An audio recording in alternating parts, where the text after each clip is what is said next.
trilogies. I see a man here in front of me that I've defeated, and I know I can defeat again. I'm gonna make this man pay with his life. This is a great trilogy. I think he broke his ankle. Broken. I think he broke his ankle. Oh, no! You gotta be kidding me. So that is it. After 5 minutes, Dustin Poirier is gonna win this fight and thereby this trilogy by TKO. When I pointed at him at the beginning of the fight, that's when I checked the good kick. I bet that's when it cracked. There was no check. There was not one of them I checked. This is not over. I miss going to fights. Dustin Poirier defeated Conor McGregor for the second time on Saturday night, although this one didn't end as cleanly as either fighter would have liked. Poirier awarded the first-round TKO by doctor stoppage when McGregor suffered a nasty leg injury following a Poirier combination. The broken leg didn't slow down McGregor's trash talk, though. Here he is after surgery.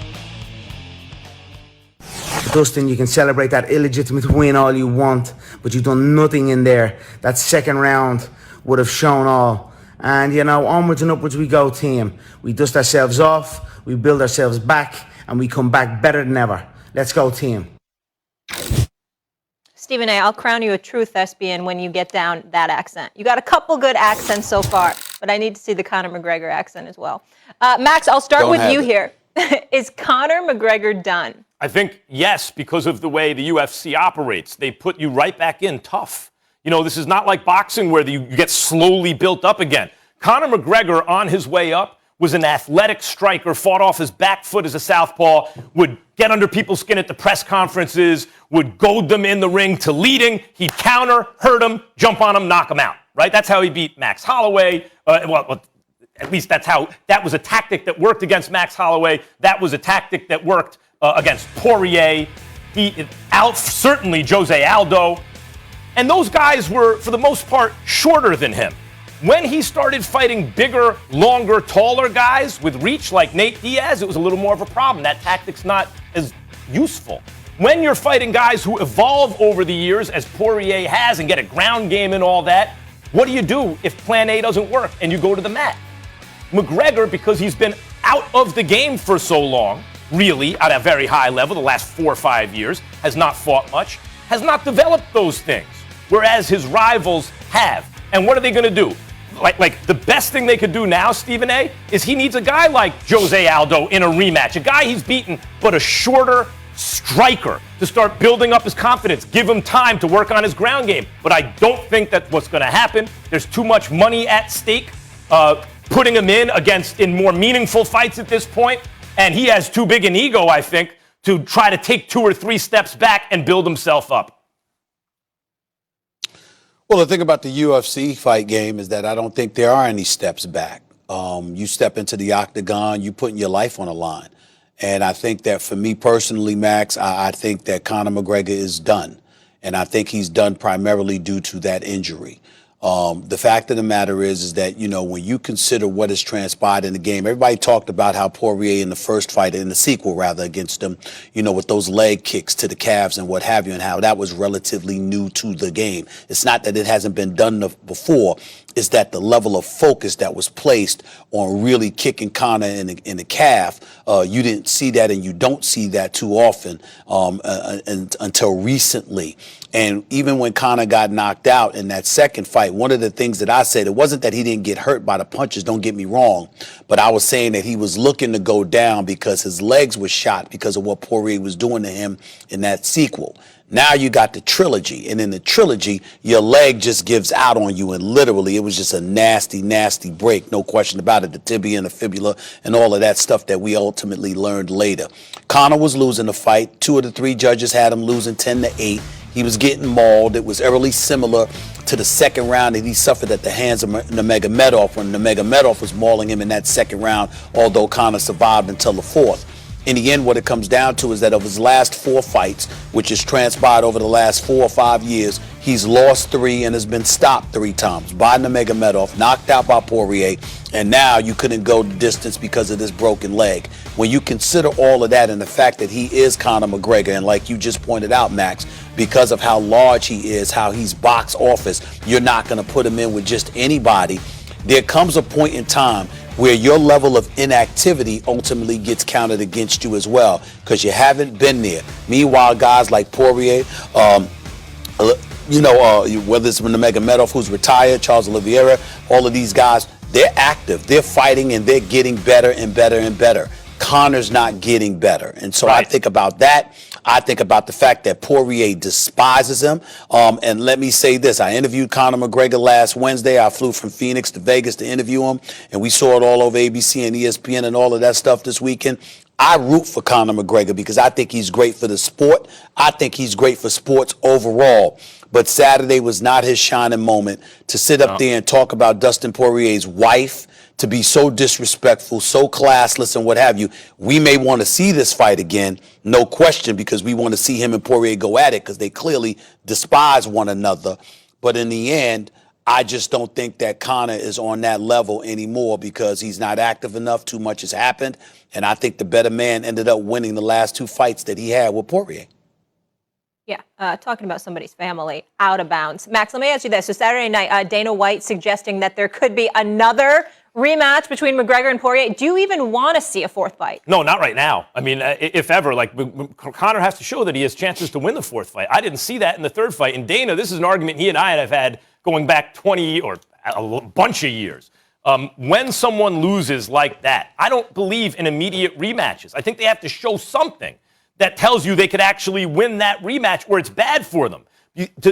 Conor needs time to build up his confidence in fights he can win, but also work on his game. When you go through that cycle of training and promotion and all that stuff, a lot of it is the game you're working on in the gym that you can then take to the octagon.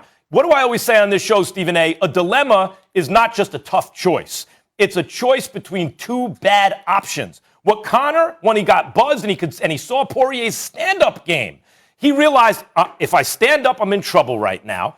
And so he kind of invited the clinch because it's also bad to be on the ground, prematurely went for a guillotine and wound up losing. He was but let's not forget, before he snapped the leg, he was getting pummeled with elbows on his back.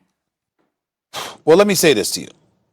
The argument makes no sense, but only because it's coming from you, who is renowned for covering the sport of boxing, who knows a thing or two about a puncher's chance.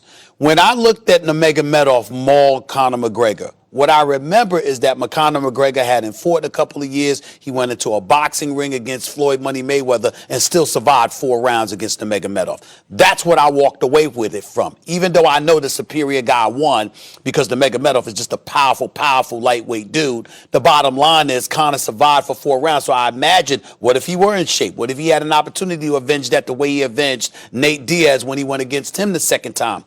The same thing Saturday night. Yes, Poirier got the better of him, but I remember Conor coming out, and I thought he was relatively strong in the first 30 to 45 seconds. What happened is that obviously Poirier stunned him. Conor started the grappling. He's the one that grabbed Poirier first, got Poirier to the ground. Even though Poirier was on top of him, he had him in the guillotine, but Poirier couldn't get him he didn't let him get him sideways, which would have really put him in danger. Plus, he was sweating and whatever, and it was slippery or what have you. Couldn't really hold him there. But in the end, I found myself saying, wait a minute here. If this were the first fight, Conor would have been down, and that would have been that. That wasn't the case Saturday night as well. So I couple that with him having a puncher's chance. The only reason I'm reticent about him is because he's not healthy right now, because that nasty leg injury is going to keep him out and being inactive. But assuming that he was active, that he could get in there and train, do I give him better than a puncher's chance? Yeah, I think anything's possible because I think Poirier has shown that he could get clipped and things could go wrong for him. I would still pick him to win. But it's still, I know not recently, he's 12-2 of his last 14. I know it's not recently. I'm just saying the point is, with Conor's power and his boxing ability, his striking ability, I do think it's possible, even though Poirier would be a favorite. So I think it would be worthy of seeing a 4th fight if Conor were healthy. I just think it's a long time before he gets healthy, and that's my reservation. If you see a 4th fight, I don't think it should be next, is my point. Conor has to do something in the intervening time to show he has a chance to win. Right now, I don't think he has a chance to win. You can bring up a puncher's chance. Stephen A., what makes the UFC exciting is everyone is a de facto one-punch knockout artist in a sense because you can be submitted, because you can be hit, because you can be kicked. But you've also talked about attrition. The fight could always end at any moment in the UFC, and so you could say that about any fight. I don't think Conor Poirier, Conor gets special credit for his knockout power at this point. By the way, hold on. In the second fight, Conor really. Conor has shown in the past he's usually good for about 8 or 9 minutes when he's serious, right? And then he can run into problems. In this fight, he ran into problems after a minute and a half. It wasn't like, maybe if he had gone 3 rounds in the first 2, he looked really good and then he gassed a little bit. It's not what happened. Okay. No problem. All right. Because you just went on with a point that I didn't care about, and I forgot the question I was going to ask you. So let's move on. Welcome to the club. Okay, since 2016, McGregor's 1-3, those 3 losses by KO or submission, so finished in all of them. We'll keep it rolling, fellas. Shohei Ohtani is putting on an absolute show this season.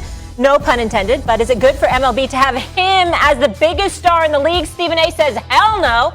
Okay, I'll explain.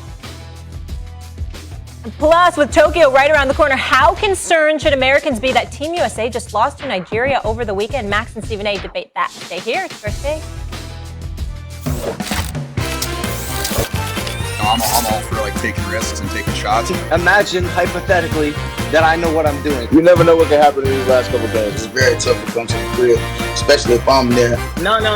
You can't fight it. You know what's happening. You're trying to fight it.